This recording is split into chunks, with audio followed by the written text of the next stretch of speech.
So let's say more about the sage. The illuminate is conscious both of the ultimate unity and the immediate multiplicity of the world. So this is important. The world doesn't go away. The world is there. The sage is in the world.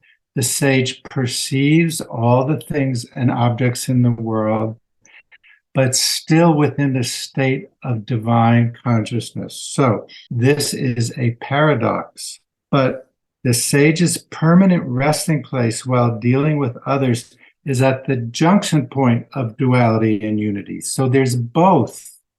There's the unity and there's the duality, and the sage is in the middle, so that the sage is ready at any moment to absorb their attention in either phase. The sage can pay attention to the world and still have divine awareness, or the sage can go into the divine awareness and the world disappears, but it's permanent awareness of the divinity in either case. Yeah. So PB gives the example of science of what's called the critical temperature. If you think of water, water can be ice, liquid, or gas. When the ice is melting, there's a point where it's exactly in between the state of frozen and liquid. It's called the critical temperature. The same when the water is boiling, there's a point exactly between where there's both at the same time, vapor. That's the consciousness of the sage, in the middle critical point between duality and unity. But the duality is not experienced as duality. We experience the world as separate from us. The sage experiences the world as the divinity within them taking the form of the world. Then how you explain this when they say that the sage only sees Brahma? Gran has a lot of questions today, but she's helping me. So, when we say that the sage only sees Brahman, the sage only sees God. So what does that mean? There's nothing else? Like, what am I, in some kind of wipeout? So PB says, where does he say this? Of little use are explanations which befog truth and bewilder understanding. To inform a Western reader that an enlightened person only sees Brahman is to imply that that person does not see forms. That is, that person does not see the world. But the fact is that the sage does see what unenlightened people see, the physical objects and the creatures around them, or the sage could not attend to even the simplest necessity or duty of which all humans have to take care, like to eat, to get dressed, if you drive the car, to go to work, to write a book.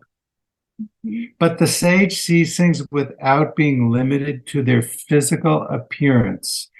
The sage knows their inner reality too. So the sage has this dual consciousness. But when we say the world is an illusion and the illusion disappears, that can make us confused, because it isn't that the world disappears.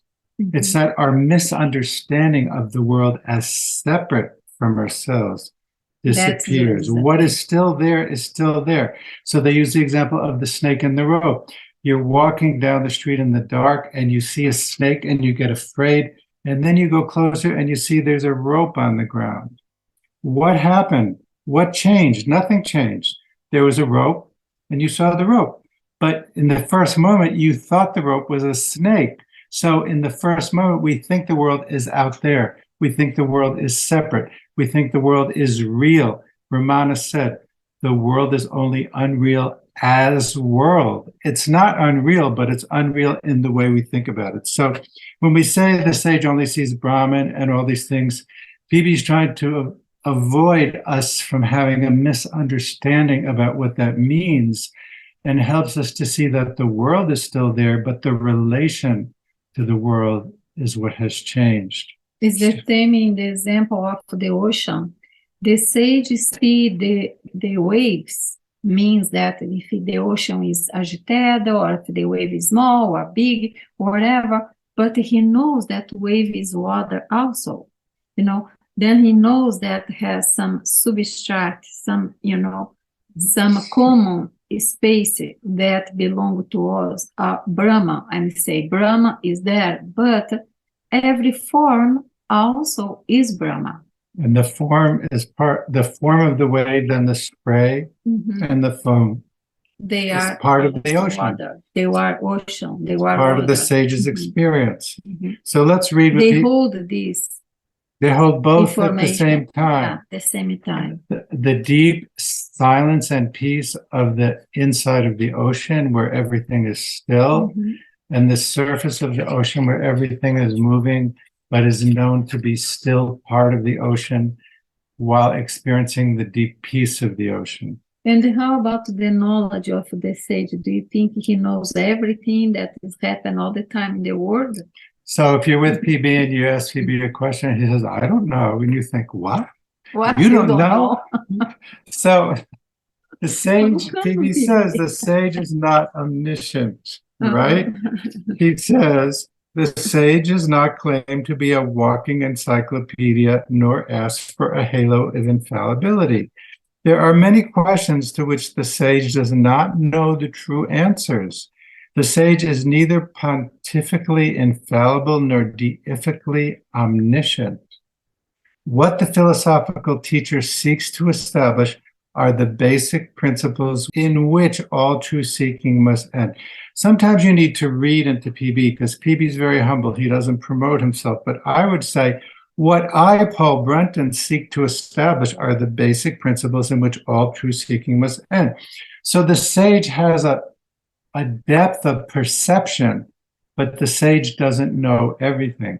But the sage knows a lot that we don't know. I love, for instance, their stories of Padre Pio, the great Catholic saint. People would go to him for confession, and they would tell all the bad things they did, and then they would finish, and he would say, but wait, you didn't tell me about this. Like somehow Padre Pio knew what they were leaving out.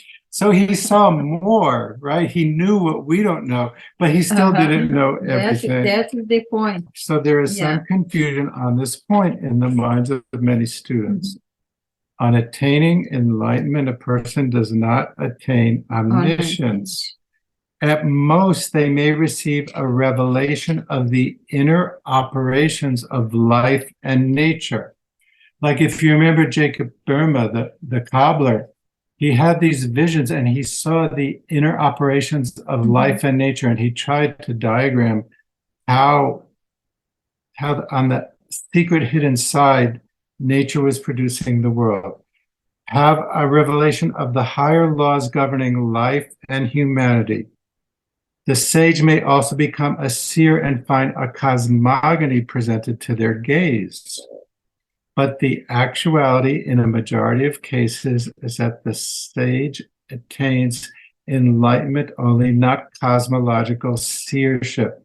And in the notebooks, PB talks about after becoming a sage, there are initiations that you can have that would deepen your consciousness of being a sage that can include this cosmological seership. And also what he knows is more in relationship, for example, the divine levels, for example, the human being, somebody coming to him, he understands that person deeply or resolve some problem, he has clarity in the mind. The sage, one of aspects of the sage is clarity in their mind. What the sage perceives, they perceive clearly. The effects of enlightenment include an imperturbable detachment from outer possessions.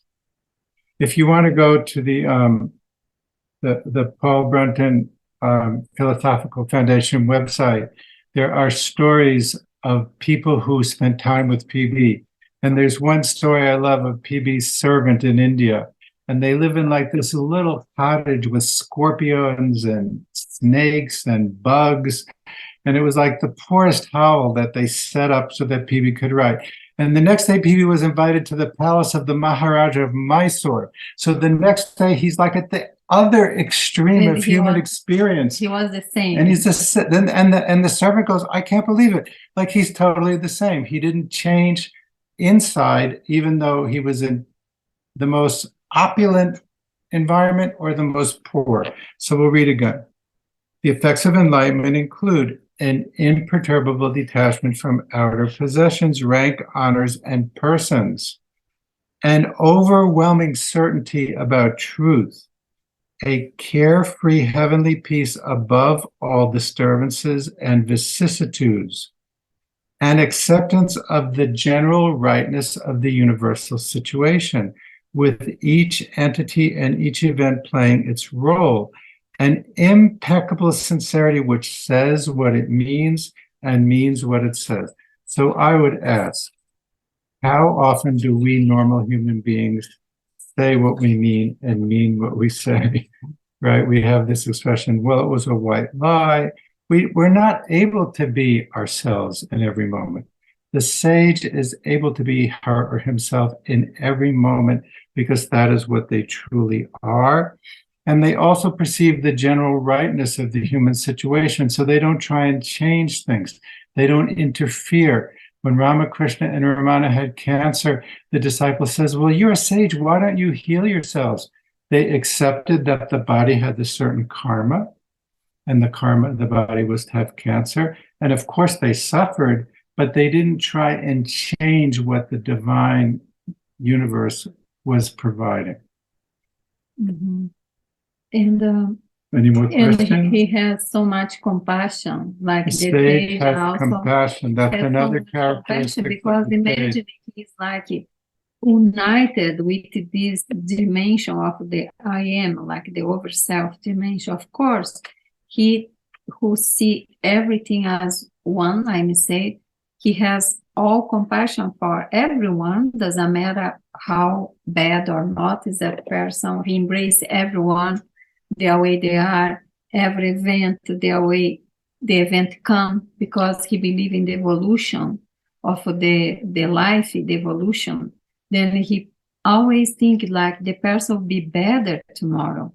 The event coming to me isn't good, isn't so pleasant, but has a mean. Then he accepted that every event has some learning. Every person has, a blessing to come into him. The sage's compassion. It is a state of exquisite tenderness, of love welling up from an inner center and radiating outward in all directions. If other human beings or animal creatures come within the sage's contact at the time, they become recipients of the sage's love without exception. For then no enemies are recognized, none are disliked, and it is not possible to regard anyone as repulsive. So we think of Ramana Maharishi's relationship with the animals that were in the ashram, that were like his friends. We once saw a video of the Dalai Lama where he started rubbing his eye, and the people said, "Are you okay?" And he said, "Well, there's something in my glasses." And then 5 minutes later, he started crying. There's a story that one of the students of Ramana told that, well, people think the sage doesn't have any feelings. And he tells a story about how someone once told the story and Ramana was crying. Now I remember some story also about Ananda Mayama. Some woman came to Ananda Mayama crying that her son die. And crying without stopping. And Ananda Maya tried like to console her. To console her, And in some moment, Ananda Maya started crying without stop. And the lady said, "Stop it, Ma, please stop it, Ma, please. All is well. Don't worry about it. I'm okay." But wasn't there another story of Ananda Mayama? Was it the Buddha? What? Where the parent had lost the child? That was the Buddha. And the Buddha said, "I want you to go through the village and knock on every door and find one person who has not lost a significant other." Yeah.